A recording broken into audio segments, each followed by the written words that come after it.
Welcome to the Maxwell Leadership Executive Podcast, where our goal is to help you increase your reputation as a leader, increase your ability to influence others, and increase your ability to fully engage your team to deliver remarkable results. Hi, I'm Perry Holly, a Maxwell Leadership Facilitator and Coach. And I'm Chris Cody, Executive Vice President with Maxwell Leadership. Welcome and thank you for joining us today. We are so grateful for our viewers on YouTube, those that are listening. Perry and I were just this morning before recording, got a great text from a friend of ours who we've done business with for a long time. It was like, man, you guys are literally sitting with me fighting traffic on the way to work and learning. And I love that. And we're grateful for those that are listening, taking it and applying it and using it with their teams. If you're frustrated with traffic, listen to us. Yeah. So if you live in Atlanta, you should have us on repeat is what we should say. That's right. But listen, as we get started, I want to remind you to go to maxwellleadership.com/podcast. There, if you'll click on this podcast, there'll be a form there that you can submit your information if you want to learn more about the 5 levels of leadership. If you want to talk a little bit about, hey, how do I get you guys to talk about this topic that I'm dealing with? Put that on there. We would love to unpack that for you on an upcoming episode. Well, as you guys know, over the last couple of weeks, we've been working through some content on change, which is something that everybody is dealing with. And we've been talking about, okay, how do you lead through that? And Perry created some content for us in the second half of last year that we're now rolling out to some of our clients and some things. And so it's something that's becoming more and more of a demand. And so we've been unpacking some of the high levels of that. And today's topic, we're going to talk about how do you overcome resistance to change? Probably the biggest question. No doubt about it, right? Because we say all the time, people, the first thing they say is, how does this affect me? And all of a sudden and we're going to talk about that today. Yeah. They absolutely resist it. And I love this. John Maxwell says, you're going to get it. You are going to get resistance. So you better expect it. And the key there is don't take it personally. Right. And you got to be able to separate that as you're leading teams, as you're leading people, as you're part of change. And so we're going to unpack that a little bit today. Yeah, it's human nature a bit. Then I have a theory on that I picked up through some coaching certifications I received. But yeah, the idea is that, what are the signs of resistance? You might, I always think, is it stomping feet and pouty looks, or is it just bad attitudes, not participating, moving slowly, not taking action, holding back? I mean, you see different things. But I thought today we could approach it from 2 ways. One, how can you head it off and possibly reduce the resistance to change that you're going to get? That's right. And then the second phase would be, so what do you do when you got it? When you got it. So to do it that way. When you just said stomping your feet and the pouty face, it reminded me as a parent, which by the way, when you're leading teams or you're part of teams, sometimes you act like a child or have children on your team. I just was imagining my kids when they were younger. Yeah. For those that are not watching, Perry crossed his arms and little pouty face. And so we used to tell our kids all the time, mind your face. Yeah. Right? Like, we don't need to see, and there's other names for people that have facial expressions. We're not going to go into it on this podcast, but you're exactly right. As we go through that, you got to think about your body language and minding your face, or mind your face. And so I think the first thing a leader should do is understand what is causing that resistance. To your point, it's going to happen. Mm-hmm. We're hopefully going to give you some tips and some things that may help reduce it, but it is going to happen. And so we need to understand what is causing the resistance. And here's the thing. The resistance in your team members is going to be caused by different things. Yes. And so you've got to know your people and you've got to understand what is going on there, because you're going to have to head off that resistance. It's not just going to be a resistance. It's going to be multiple different types of resistance depending on the team member. And so one of the things you put in my notes here to kind of share a couple of questions in regards to this. Do they know something you don't? Right? I started thinking about authenticity, right? Like, are you not telling the truth? Do they know more than you do? They're resisting it because of that. And so you got to uncover that. Do they just not like the direction things are going? Yeah. We've all been a part of that. Or do they simply not like how this change will affect them personally? which is key. It's going to happen. Often comes to that, but it does. If you've, understanding where resistance, how it, and what's affecting it. I love your point about it's very personal. It's like everybody's got a set of lenses. They're looking through their lenses and how they interpret what you're trying to lead. But also, is it a surprise to them? Did they know anything about this? Did they have a voice in it? Have you spoken to anybody? There's some tactics we've talked about in previous podcasts around how do you communicate. I think communication here is key. If you're going to have any chance of heading off or reducing resistance, communicating clearly and early what's coming. A lot of times we don't have that luxury. There's, you go to a senior meeting when they come back and say, hey, we've got a change we're going to put in place, and it's going to happen immediately. And then you got to deal with the fallout from that. Yeah. But if you have any runway, I mean, John actually calls it in his plan ahead model, talks about getting way out in front of that. How far out in front can you get of the change to start getting people's buy-in to what's going on to do that? But the communication is so important. You want everybody bought in if you can, and that would help reduce it. But again, like you said, everybody's got their personal view, how it's affecting me, right? And that's going to have a lot to do with it. Hey, John Maxwell here. I'm in the studio. We've been recording all day. And I was thinking about really one of my very favorite experiences that we have, and that is called Day to Grow. If you want to grow, you want to grow in every area of your life. I tell people all the time, you don't want to go to something, you want to grow to something. But if you're passionate about personal growth, development, your team, and growing them, you do not want to miss Day to Grow. I'm going to have some real players with me. Deion Sanders, Jamie Kern-Lima, myself. Oh my gosh, you don't want to miss it. So mark it. Come and see us on Day to Grow. I will promise you this. You come and bring your team, and at the end of the day, you'll come up and shake my hand and say, one of the best days I've ever invested in for myself and for my team. I'll see you there.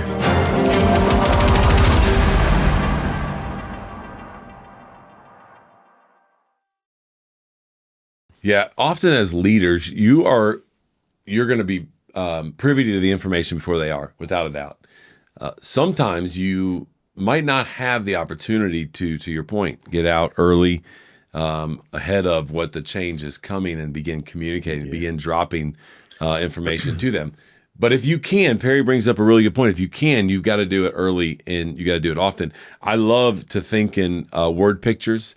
And so what I wrote down here to share is I think about all the time when I'm presented with a change inside the organization, I have no doubt that when I announce this to them personally, their minds are going to begin racing. What does this look like? How does it affect me? And so I've got to build a bridge. That's what I always say to myself. When a curveball comes, when the change is coming down, how do I build a bridge between the change that the senior leadership or the leadership or the organization is calling to the team that I'm leading, that it's going to directly affect? How do I build that bridge? And so when I think about that and how I communicate that, there's a couple of things that we want to make sure you understand. Number one, you got to start with the why. They've got to understand. You've heard Perry and I talk about this before, that people receive information in the why and the how. The people that need to know the how, you can get to that, but when you start with a change, you've got to make sure you're communicating the why, and then you can start talking about how that's going to affect them personally. There is no doubt that there's a business reason behind why you're doing that, what the motives are. And so you have got to build a bridge between what they do on a day-to-day basis. You should be doing that, by the way, as a leader, period, right? Yeah, right. Without change. But even more importantly now, what they do, the change and how it's going to affect them and why that is going to help them and the organization in the future. One of the things that you've heard Perry say, if you've ever been in one of Perry's trainings or a coaching call and we're talking about change, he has this acronym, this thing that he uses, and it's very catchy because it's a radio station, and he'll say it's WIIFM. Everybody's tuned. Everybody's tuned. What are you talking about, Perry? I was like, first of all, Perry, no one listens to the FM radio anymore. We're not teaching a generational diversity course here. We're talking about change. But then he says, no, it's really is, and it's catchy because it helps me remember this, which is, what is in it for me? And that's what you got to really begin thinking about and addressing as you build this bridge to making sure that you're communicating early and often. I like your word picture of a bridge. I've working with Tim Elmore on the generational diversity stuff. We talked about, he said it's bridges and walls, and he said it's so easy. Anybody can throw up a wall, and so resistance is throwing up a wall. Anybody can do it. Doesn't take anything. You throw up a wall, just you throw it up. A bridge requires engineering, and it requires intentionality, and bridges take planning really and time. And I thought, it really grabbed me. I thought, talking about even making a bridge between somebody that's resisting change or the team or another generation, is that it's easier for me to put up a wall between me and you and let you just deal with it, or take the time to intentionally engineer a wall, engineer a bridge. What would that take, and how would we build a bridge? So I love where you're going there. And then just going back a little bit on that, involving employees and the team in the change process, it's really hard to fight against something you have a voice in. And so it's really hard to resist if you felt like you were heard. And so I just love, if you can do anything as a leader, when you know a change, minor or major, especially if it's big and going to affect a lot of people, how do I let you have a voice in that? And it really getting as many people that are going to be affected as possible to speak to that.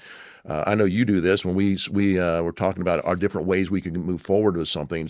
Actually, it generally happens that some process is not working or is causing problem. It's causing extra work. It's causing frustration somehow. We said we need to change that. You don't just say change it and here's where we're going. Try this, because then everybody says, well, where'd that come from? Right. No, you say, well, what's possible here? How can we do this here? What do you think? What do you think you should do? How would it affect you?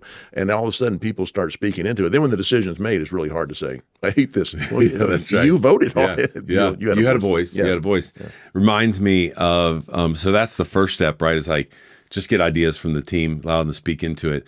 By the way, as leaders, you may already know the change that's coming.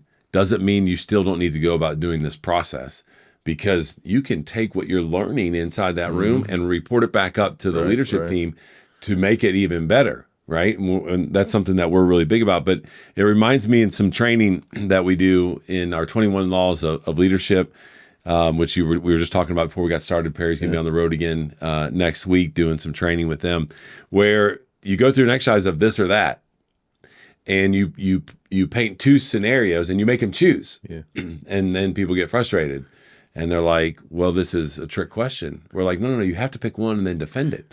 So it's the same thing. Gather information about what they think about the change, what is possible, then create those scenarios. Say, okay, well, if we did this or we did that, now pick one or the other. And then the conversation goes a little bit deeper, and then you'll really have their buy-in because they've been part of that.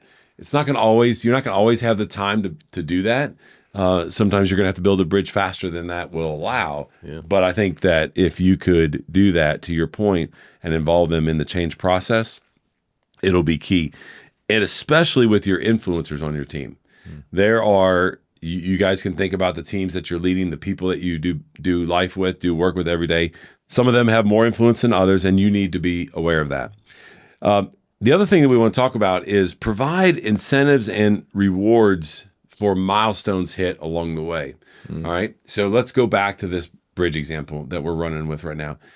Someone had to draw plans to that, and they knew where there were certain milestones. Go ahead and notate them and let the team know ahead of time, hey, when we get here, we're going to celebrate this. Celebrate the wins along the way, which will help the whole change process. And by doing that, you're going to create a little bit of distraction, maybe from your resistors, but also you're going to help create momentum, because you don't want to underestimate what it's going to take to make this change. And so allow them to celebrate the momentum in the way. It also keeps you present. That I think sometimes leaders say, well, go do this, and then they go do something else. Yeah. If you're paying attention enough to bring an incentive or a reward, noting milestones and breaks in the process and how we're making progress, I think it shows that you're still present and engaged. I love that. Yeah. All right. Well, let's talk a minute about what to do when you find yourself in the middle of resistance. Let's talk about what to do as a leader when that happens. Yeah, I was told, I think most of us have been told our whole lives that people hate change, people fear change, people hate change. And I think I was bought into that. Then I mentioned I got this coaching certification years and years ago. And my mentor in that, T. Falcon Napier, told me, the very first thing he said to me, he says, Perry, people don't fear change. They fear losing control. And I thought, okay, that was like radical thinking to me. And he said, and what is change? Change is 100% you being asked to lose control of something you had. And the resistance is that people will do anything and do some wild things to maintain control, not lose control, gain more control.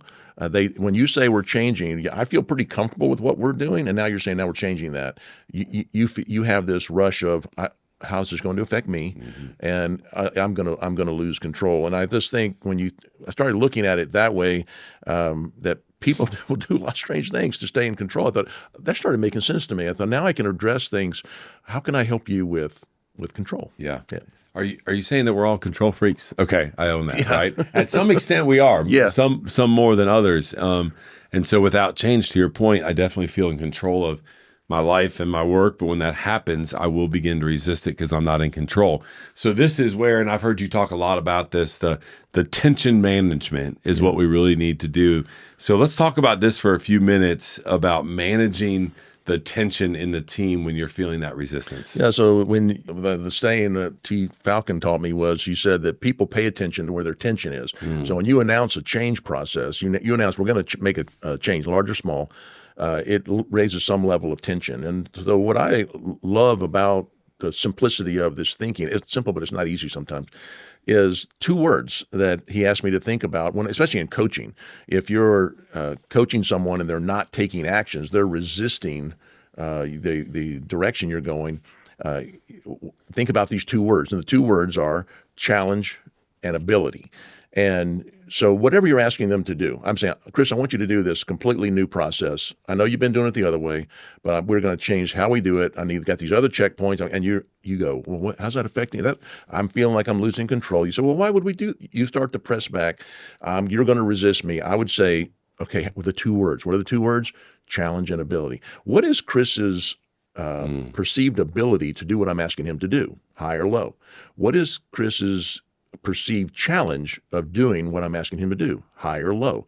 And then you begin to kind of say, if you have a lot of ability and it's no challenge, I might hear Chris say, well, why would I change? Everything's just fine. Yeah. And I'm saying, no, that status quo is not fine. We need to change. But you have a lot of, you might even be apathetic about it, or you have mastery. You are so good at what you do that there's no challenge to you in it anymore.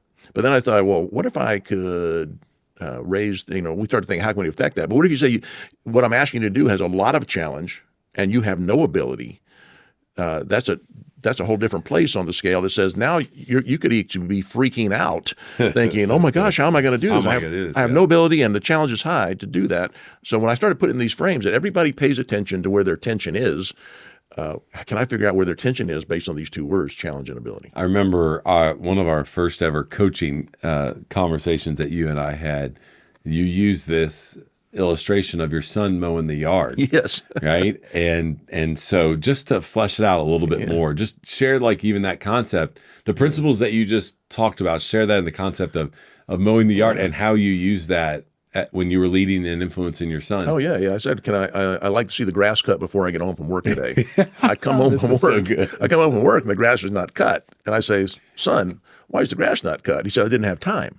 I said, well, could you give me just a short synopsis of your time today? Well, I got to play, went to the mall with my buddy, got a new video game, came home, played. Oh, we saw two girls at the mall. We had sat and had a Coke and got late. And then we got home. We wanted to play the video game. The sun went down. You can't cut the grass in the dark. As you can see, I didn't have time. I said, so a lot of people would say you have a discipline problem. Because I'm a trained professional. As your dad. I know that I have a tension management problem. Right. What's his, you've seen my son, he's a big strapping guy, and my yard is small and flat. I said, what do you think the challenge of cutting my grass is for this boy? 0, low. What do you think the ability he has to cut my grass? High. Okay, he's in apathy. He's mastered it. He actually, what you hear him say is he knows the grass needs to be cut, but he'll say something like, I know the grass needs to be cut. I hope my sister does it. Yeah. Because he's going to do something. He has no tension around this. So the question is, how do I raise his tension to do that? And so that's kind of the lesson here is, are there some strategies for raising tension and lowering tension to do that? So how would you raise tension? What word would you mess with of the two words, challenge and ability, if I want to raise your attention? You have too low attention, so you have a lot of ability, low challenge. What would you mess with? I would mess with the challenge of it, right? Exactly. And so I would change the challenge for your son, Yes. whatever that might be, Yeah. to lay it down in order, because the ability's there, Yeah. right? And where the apathy's coming from is he's not challenged to do it. And at the point in time, he was a teenage boy and was highly distracted. Yeah, it's you're on exactly the right thing. So with raising it, you kind of thinking about increase the standard I'm asking for. So I might say, instead of just having the grass cut before I get home, I'd like the grass cut by 10 a.m. Eastern Daylight Time. Right. You've got to be specific with these children. There's 2 10s on the clock, and I don't know if he's going to. I want 10 a.m. Eastern Daylight Time on that. You might change the task. I'd like to not only have the grass cut, but I'd like you to send me pictures of said cut grass to my intelligence phone there. I want to see pictures of it done.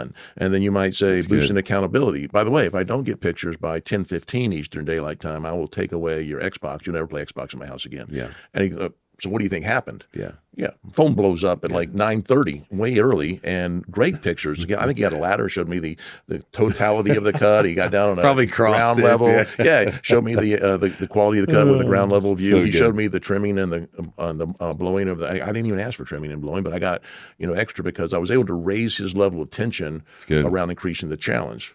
So what happens though if you have somebody you announce a change? They're freaking out. Oh my gosh, I have no ability. The challenge is really high. I don't know what to do. I don't know what to do. You might even hear them say, "Just tell me what to do. I don't know what to do." And then they're not really bought in. Can you bring tension down? Yeah. And so how would you bring tension? What word would you mess with there? Yeah, the ability. And for us, right, we talk a lot about the difference between training and developing. And in certain situations, it may take some training, Yes. right, more than it will take developing. Although going through that process with them, and even this tension management you're talking about here, will develop them, by the way, as a leader, as an individual, as a contributor to your team. But it's going to take some training for them to increase their ability. Yeah, and you can actually mess with both words when you're trying to lower tension, because I definitely agree with you. You need to raise their ability. That could be training, coaching, mentoring. I could bring people alongside of you to help with your ability, but I can also mess with challenge. How do I bring it down? Sometimes people just need to know, normalize to say, everybody, you're not the only person. This is affecting all of us. We're in it together. So normalize it. I might also simplify the task.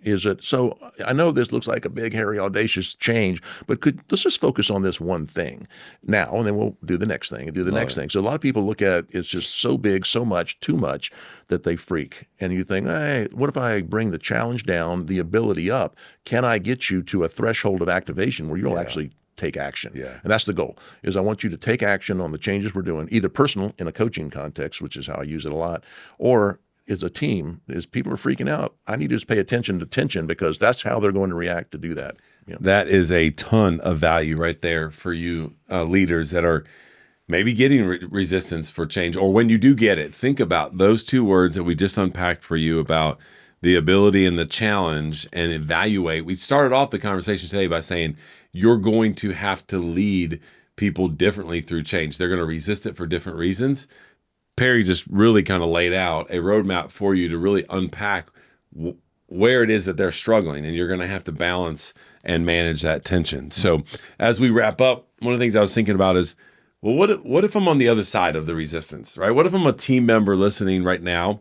Or, by the way, as an executive, I still have resistance to change. All of us do, because things are always changing. I wrote down just a couple of questions for you to evaluate what's going on and figure out, how do I get past this? How do I become better at not resisting change so much? The first one, ask yourself, what are you resisting?